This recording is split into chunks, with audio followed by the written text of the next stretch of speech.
the word blood gets used a lot, like they're ethnically unclean, and that's really shocking. First guest of the day. So proud to have you, Min-Jin Lee, the author of this amazing breakout giant novel, Pachinko, which keeps growing and growing, now out in paperback, I should point out. Thanks for joining us. Oh, Rich, I'm so glad to be here. Thank you. Yeah, you had an amazing 2017. 2018 continues. Let's talk first of all about just the sort of catapulting nature of this book. It took a long time to write. Now you've been celebrating its release for a year. What's that been like for you to be able to be out in front of readers after so much time spent on it? It's really humbling. It's really humbling. And I got the idea in 1989. I wrote an entire draft between 1996 to 2003. I dumped it because it was so bad.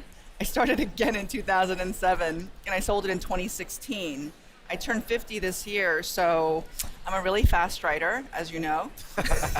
You know, Jordan Peele at the Oscars the other day, he said that he quit writing Get Out like how many times? 20 times or something.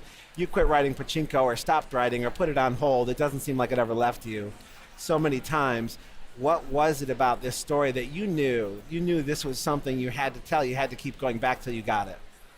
I think I was really angry about the fact that people in this community were treated so badly for so many years, and that they were stateless, and it made me kind of privately indignant, and I didn't know how to work it out, and also I didn't understand why you could be hated for being Korean, because I think being Korean is actually so fun.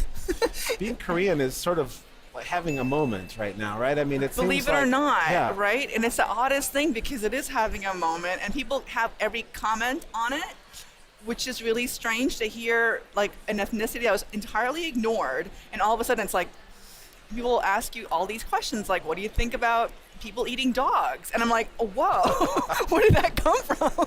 So I'm happy about it. At the same time, I also feel really, I feel a great sense of burden of representation.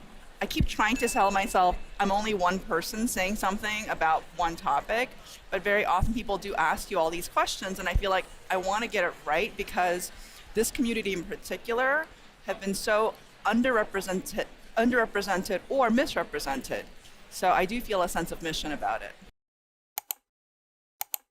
Let's talk about that community. The community that you mentioned, Zainichi. I mean, it's a word that I wasn't even aware of until I came across your book. It is a group of Koreans that migrated to Japan and then were not treated well in Japan. Right. And now we're multiple generations in on the Zainichi. But you didn't know about this group either when you first discovered the story and decided that this is what you wanted to write. I didn't know about it. I learned about it in 1989 when I was 19. And when you're 19, you're not very, well, I wasn't very thoughtful about what that would mean. But then when I did hear about this one specific story that this minister was talking about how a little boy who was 13 had killed himself as a result of all this bullying, I was really horrified by it. And I really just couldn't understand how to answer that question of hatred for children, that children hated other children in another country only because of your ethnicity.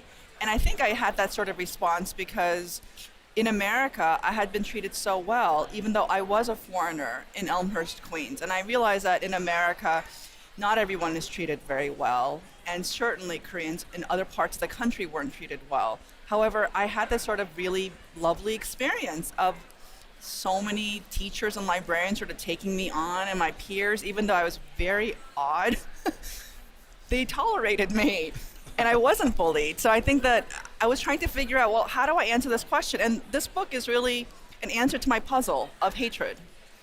At 19, you start writing this book. You said in a really self-deprecating way, which is your style, that you abandoned it. It wasn't any good, that you didn't do it right. Then you came back to it and you added elements to it and you abandoned it again. What wasn't right about those earlier drafts? It was boring.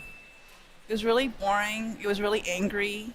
It didn't have the love that was true. Like when I met the Korean Japanese, they were really funny and full of love, and they had more stories about romance than they did about discrimination.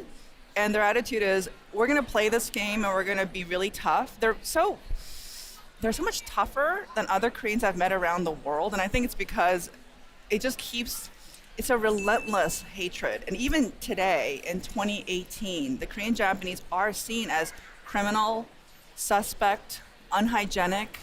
And it comes up in very odd situations where the word blood gets used a lot, like they're ethnically unclean. And that's really shocking. So it's obviously a legacy of that initial migration, right? The Zainichi, that moment, and yet that's not discussed. Or I mean, as we said, we're many generations into this world, and yet those things persist. What is it about those elements that just tail with you deep into sort of an immigration story, 4, 5, 6 generations in? Why are they still considered that way? I think there's a social norm in Japan where purity is very important as part of its myth and its success story.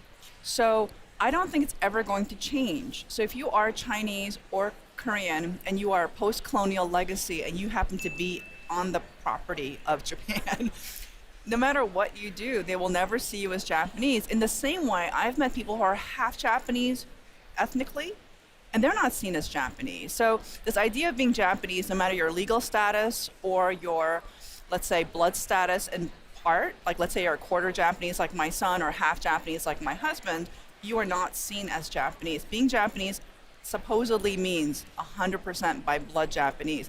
Of course, with things like 23andMe, that's completely nonsense.